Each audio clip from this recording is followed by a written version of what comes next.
Hello मेरे YouTube family, आप सभी को मेरा प्रणाम। अघन मास में लक्ष्मी जी की कथा सुनने का बड़ा ही अलग महत्व है। अघन मास में लक्ष्मी जी की कथा जरूर सुननी चाहिए। आइए हम सब मिलके सुनते हैं। एक गांव में एक ब्राह्मण पति पत्नी रहते थे। वे लोग बहुत गरीब थे। उनके 5 बेटे थे। उन 5 बेटे के पत्नी और बच्चे थे। वे 5 बेटों मंदिर में पूजा करवाते थे और उन्हें जो दक्षिणा मिलता था उसे उसे इकट्ठा कर अपने घर परिवार चलाते थे। बेटों की तरह बहुएं भी सास ससुर का तन मन धन से इज्जत देकर सेवा करती थी। इस तरह बहुत दिन बीत गए। एक दिन बहुओं को अपने माता पिता की याद आने लगी। वे लोग गरीबी के कारण अपने मायके नहीं जाती थीं।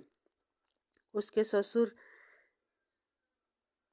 को उन्होंने बोला कि हमें मायके जाना है, तो उनके ससुर ने उनको अनुमति दे दी।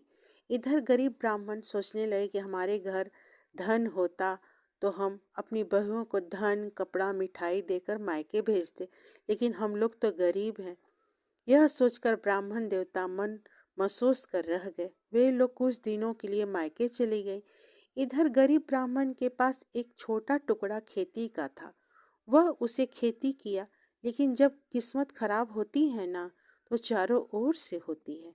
गांव में सभी के खेतों में अच्छा हिष्ट पुष्ट धान की उपज हुई, लेकिन गरीब ब्राह्मण के यहाँ की खेती फसल खराब हो गई।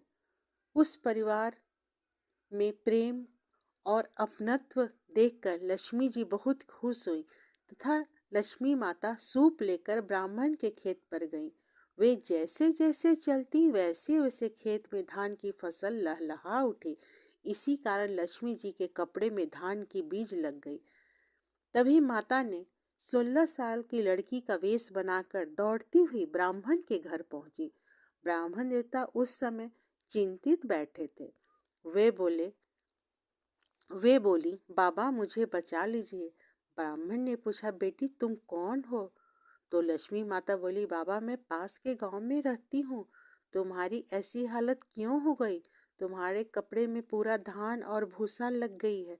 लक्ष्मी माता ने बताया कि मैं मौसी के घर जा रही थी, तो चोरों ने मेरा पीछा किया। मैं बचते हुए आपके पास आई हूँ। बेटी तुम चिंता मत करो, तुम यहाँ बैठो, मैं तुम्हारे लिए खाने के लिए कुछ अंदर से लेकर आता हूँ। उसके घर कुछ भी खाने को नहीं था, सिर्फ चूड़ा और गुड़ था। उन्होंने लक्ष्मी माता को चूड़ा और गुड़ दिया और प्रेम के संग बैठाया और कहा, भोजन कीजिए। लक्ष्मी माता ने भोजन ब्राह्मण पति पत्नी के साथ किया तथा सोने के लिए ब्राह्मण ने कमरा दिया और वे दोनों ब्राह्मण और ब्राह्मणी आंगन में खटिया बिछाकर सो गए। उन्होंने अपने बेटे और बहुओं को जगाया नहीं और न उनको परेशान किया। जब सुबह हो गई तो बड़ा बेटा मंदिर पूजा करने के लिए जाने लगा, तो राह में वह अपने खेत को देखा, तो देखा कि उसमें तो अन्न लहलहा रहा था।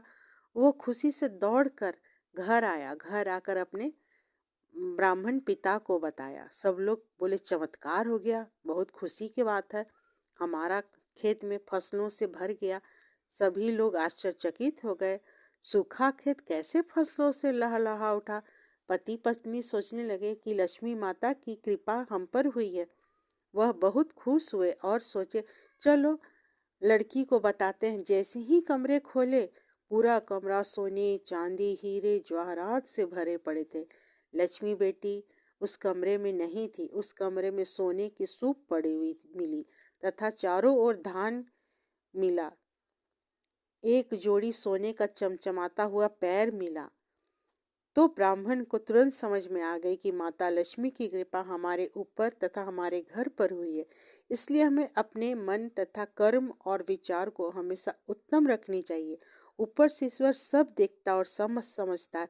जब जिस वक्त जो चीज का समय होगा उस समय जरूर भगवान पूरे करेंगे।